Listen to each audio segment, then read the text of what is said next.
বাংলাদেশে এক শ্রেণীর মানুষ ইদানিং দর্শনে মেতে উঠেছে।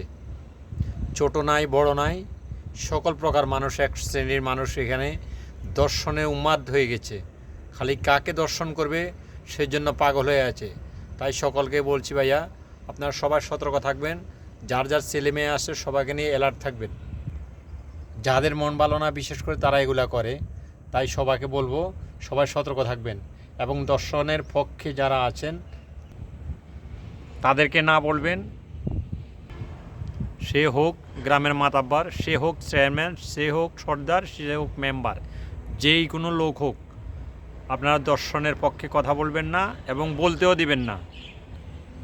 দর্শনের বিপক্ষে একটা স্লোগান দিয়ে যাবেন, সেটা হলো রশি লাগলে রশি নে, দর্শনকারীর ফাঁসি দে। রশি লাগলে রশি নে, দর্শনকারীর ফাঁসি দে, এই স্লোগান দিয়ে সবাই এগিয়ে যাবেন।